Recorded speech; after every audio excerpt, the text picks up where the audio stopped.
تو جب کبھی اللہ نہ کرے کوئی مصیبت آ جائے، کوئی تکلیف آ جائے، کوئی ہمارا عزیز ہم سے رخصت ہو جائے، یا ہمیں کوئی بیماری لاحق ہو جائے، ہم بیمار پڑ جائیں، تو ایسے موقع پر ہمیں شور شرابہ شکوہ شکایت کرنے کی ضرورت نہیں۔ قرآن نے ہمیں ایسے جملے کو کہنے کی تاکید فرمائی اور ایسے جملے کی طرف ہمیں اشارہ فرمایا کہ مصیبت کے پہنچتے وقت اللہ کا کوئی بندہ اس جملے کو اپنی زبان سے ادا کر لے تو اللہ عز و جل اس پر اپنی رحمتوں کی بارشیں نازل فرما دیتا ہے۔ قرآن کہتا ہے الذین اذا اصابتہم مصیبہ، جب ان کو کوئی مصیبت پہنچی، قالو تو انہوں نے کہا، وہ کہیں انا للہ و انا الیہ راجعون، ہمارا مال اللہ کے لیے اور اسی کی طرف ہمیں پھرنا ہے۔ بظاہر یہ ایک چھوٹا سا جملہ نظر آتا ہے انا للہ و انا الیہ راجعون، اور مسلم معاشرے کے اندر یہ جملہ اس وقت زبان سے ادا کیا جاتا ہے جب کسی کا انتقال ہوتا ہے۔ تو آج میں آپ کو یہ بتا دوں کہ کیا یہ جملہ خالص کسی کے انتقال کے وقت ہی پڑھنے کا ہے یا کب پڑھنے کا ہے؟ تو میرے پیارے آقا صلی اللہ تعالی علیہ وسلم کے پیارے دیوانوں، جب بھی کوئی مصیبت پہنچ جائے،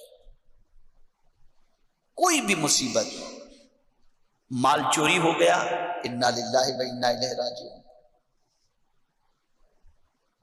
پیر میں کانٹا چبھ گیا انا للہ و انا الیہ راجعون، کوئی بھی مصیبت پہنچ جائے، کوئی ایکسیڈنٹ انا للہ و انا الیہ راجعون۔ اب اس کا فائدہ کیا ہے؟ اس سلسلے میں میں آپ کے سامنے 4 حدیثیں پیش کرنے کی سعادت حاصل کرتا ہوں، کم و بیش۔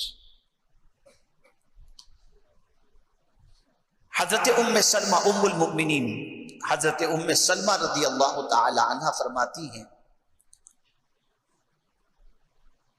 کہ رسول اعظم صلی اللہ تعالی علیہ وسلم سے میں نے سنا کہ آقا کریم صلی اللہ علیہ وسلم نے ارشاد فرمایا جب کوئی مصیبت پہنچے تو پڑھو انا للہ و انا الیہ راجعون، اور ساتھ ہی ساتھ یہ دعا بھی اللہم اجرنی فی مصیبتی واخلف لی خیرا منہا۔ تو حضرت ام سلمہ رضی اللہ تعالی عنہ کہتی ہیں کہ سرکار صلی اللہ علیہ وسلم نے یہ تعلیم فرمائی، اور میرے جو شوہر تھے ابو سلمہ وہ مجھے بہت چاہتے تھے اور بڑے بہترین انسان تھے۔ اب جب ان کا انتقال ہوا تو میں نے انا للہ و انا الیہ راجعون پڑھا، اور اس کے بعد یہ دعا پڑھی اللہم اجرنی فی مصیبتی واخلف لی خیرا منہا، اے اللہ میری مصیبت پر مجھے اجر عطا فرما، اور جو میری چیز ضائع ہو گئی چلی گئی اس سے بہتر مجھے عطا فرما۔ تو ام سلمہ کہتی ہے میں نے یہ پڑھ تو لیا، پھر میرے ذہن میں یہ خیال آیا کہ میرے شوہر ابو سلمہ تو مجھے بہت چاہتے تھے، بہت اچھے انسان تھے، ان جیسا اچھا انسان کون ہو سکتا ہے؟ سرکار صلی اللہ علیہ وسلم کے اولین حضور پر قربان ہونے والوں میں وہ تھے۔ اب جب حضور صلی اللہ علیہ وسلم نے فرمایا کہ انا للہ و انا الیہ راجعون اور اللہم اجرنی فی مصیبتی واخلف لی خیرا منہا، اس کے پڑھنے سے اس سے بہتر چیز تمہیں اللہ عطا کر دے گا، تو میرے شوہر سے بہتر کون ہوگا؟ لیکن سوچا انہوں نے کہ چلو میں پڑھ لیتی ہوں، انہوں نے پڑھ لیا۔ تو کچھ دنوں کے بعد حضور نے اپنا پیغام شادی کا بھیج دیا، اپنا پیغام بھیج دیا۔ تب انہوں نے کہا کہ رسول اعظم صلی اللہ علیہ وسلم نے فرمایا تھا وہ حق ہے، مجھے ابو سلمہ سے بہتر مصطفیٰ جان رحمت مل گئے، اور ان سے بہتر دوسرا کوئی کون ہو سکتا ہے؟ ہمیں مصیبت میں ماتم کرنے کی اجازت نہیں ہے، شور شرابے کی اجازت نہیں ہے۔ چلانے کی اجازت نہیں ہے، گریبان پھاڑنے کی اجازت نہیں ہے، بلکہ ہمیں جو تعلیم دی گئی اس تعلیم پر عمل کرنے کی ضرورت ہے۔ اگر کوئی شخص اس تعلیم پر عمل کرتا ہے تو جیسا حضور نے فرمایا ویسا ہی اس کا نتیجہ سامنے آ کر کے رہے۔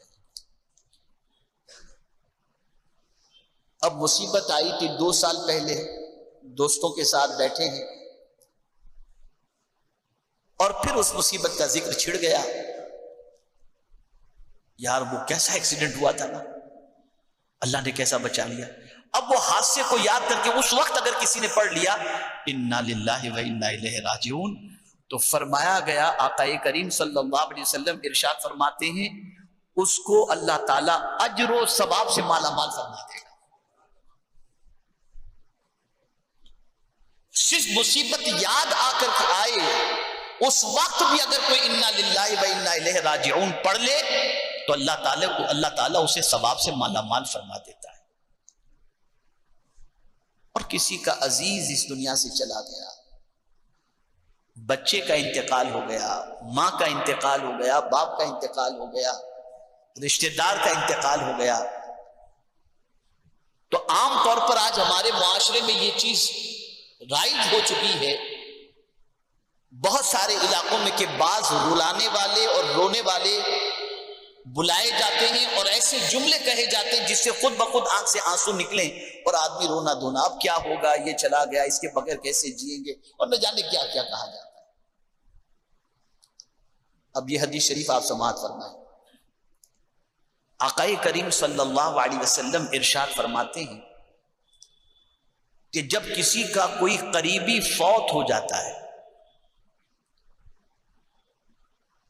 تو اللہ تعالیٰ فرشتے سے فرماتا ہے تو نے فلاں کی روح قبض کر لی؟ وہ کہتا ہے ہاں میں نے روح قبض کر لی۔ کہا اچھا یہ بتا اس کے رشتہ دار اس کے مرنے پر کیا کہہ رہے تھے؟ تو فرشتے عرض کرتے ہیں کہ مولا وہ یہ کہہ رہے تھے انا للہ و انا الیہ راجعون، بس میرے رب کو پیار آتا ہے۔ رب فرمائے گا فرشتوں جنت میں ایک محل بناؤ جس کا نام ہی لکھ دو بیت الحمد۔ اب جن لوگوں نے اس بندے کی روح قبض کرنے کے بعد اس کی جدائی پر انا للہ و انا الیہ راجعون پڑھا انہیں جنت کا وہ محل عطا کر دیا۔